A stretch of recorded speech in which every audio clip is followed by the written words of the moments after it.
Кече президент Садыр Жапаров күтүүсүздөн ККМ башчысы Камчыбек Ташиевди кызматтан алды. Бул элдин баары үчүн күтүүсүз болду. Көбү шок абалда калды. Эми бул өкмөттөн илгерки менин соратниктерим болгондуктан өз оюмду айта кетейин.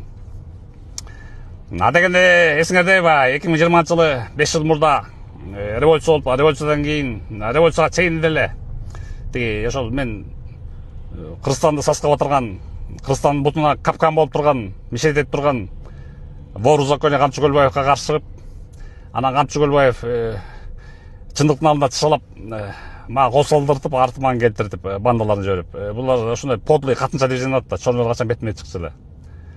Келтирип көчөгө кетип бараткан артыман келип, эс тоодарды чаап кетишкен, билбей алам, ким чабаган даже. Полициядан эсиме киргем. Анан ошондон бир жыл өтпөй өзүнүн таламанын талчуна ат өлтүрүштү. Кан коюу билбейт деген ошо да, өзүн ит аткандай атышты. Итке иттин өлүмү болду. Анан мен ошого сүйүнүп, ККМ башчысы Камчыбек Ташиевдин помощниктери аркылуу Камчыбек Ташиевге голосовой жиберем. Рахмат, Камчыбек Кыдыршаевич, ушинтип мен Көлбаев деген каракчыдан таяк жеген боюнча калып калган жокмун, өчүмдү алып бердиңер десем, өчүңдү алып бердим, ыраазымын, ушинтип өлтүрүп бердиңер, ыраазымын деп СМС жиберейин десем, то есть голосовой WhatsApp'тан. Камчыбек Ташиев уже ыраазы болуп мага мондай бир пачка акча берип жибептир. Ошол бизнесмен, бир бизнесмендер аркылуу берип жибептир вознаграждение. Анан эми бу жерде мен эмне айтам? Камчыбек Ташиев же менин эрдигиме суктанды, болбосо ошо больницага кеткен чыгымдарын жабыласын деди, айтор көп акча берип жүрдү, пачкалаган. Анан мен абдан ыраазы болуп калдым, ошо адамгерчиликтүү мыкты жигит экен, шар кеткен, шар жүргөн жигит турбай дедим.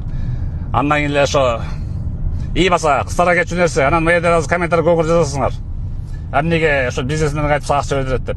Эмнеге Верховный соттун судьялары 1,5 миллион сомдон айлык алышат? Кайсы эмгек үчүн? Кайсы эмгек үчүн? 30 жыл бою ошо Көлбаевден коркуп отурган эмгектер үчүнбү? Шындан эле чыгып казып. Верховный соттун судьялары эмнеге ошо суроо бердиңер беле? А мен эмгегим жокпу? Эмгегим жокпу? Меритим жокпу? Эмнеге ала албайм вознаграждение? Ошондой. Анан эми айта кетчү нерсе ошол. Андан кийин эле ошол подряд баарын талкуулады, Камчыбек Ташиев бүт окуяларды баарын талкуулады, чөгөлөттү, тизелетти, баарын кесип суратты, баарын талкуулады, коррупция, Матраимовду баарын камады. 4 миллиард доллар кайтарып бериптир. 4 миллиард доллар кайтарып берди казынага. Айтмакчы, 2 жылдан бери мен ошо Минюстан регистрациядан өтүп, мен да мошенниктерди кармап атам, закондуу түрдө иштеп. Мен болсо ошо Кудай ата окшоштон карасам, Аллахка тоо.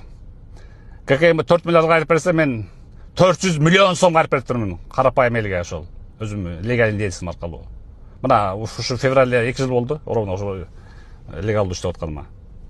Жана окшошуп калдык.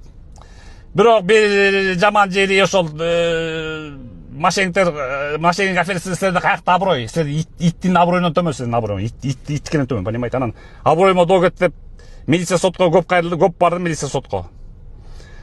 Ташиевне да, Жапарына да кайрылып аттым кишилерин. Монтип атат, сактап калган моменттерден, милициялардан, могу эмелерден, соттордон. Бирөө да жардам берген жок. Что Ташиев да жардам берген жок, что Садыр Жапаров да жардам берген жок. Бул алардын эли честнысын билсет. Булар честный иштейт. Эч кимге булар зона кылбайт. Өсөр айткандай биз туугандарыбызды да куткарып калбайбыз дейт. Палесин удар, вообще жардам беришкен жок. Бүт өзүм откус алса, отгрызалса, соттошуп, утусун утуруп, бирөөдөн утулуп да калдым соттон. Милицияга арсыз баарын объяснение жасап, милиция аякта келес болуп отурган жок, аякта умный адамдар отурат, түшүнүп атат. Мошенник кайсы алдына арсызат. Яны жеп алган тиги болсо, документтерди жеп алган болсо, анан мунун баары мен эмнеге айтып атам? Бу жерден ошо Ташиев менен Жапаровдун эң слабый точкасы, булар мамлекеттик идеология катары эле мошенничествого слабый көз карашта көз жумуп коюшту. Садыр Жапаров түрмөдө отурганда ушул Ташиев байкуш эле жүрдү.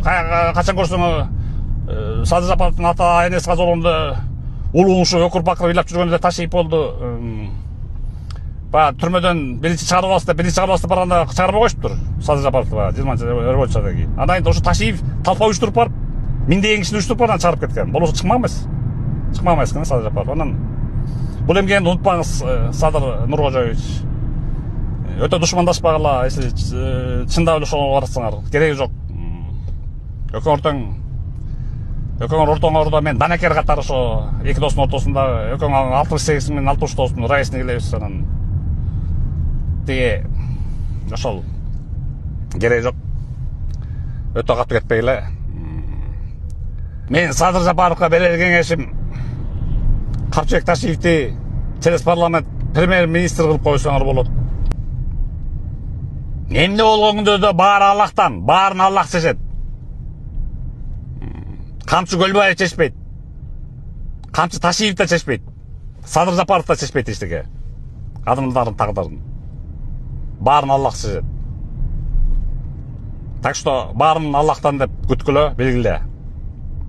Мен пока айтар сөзүм ошол.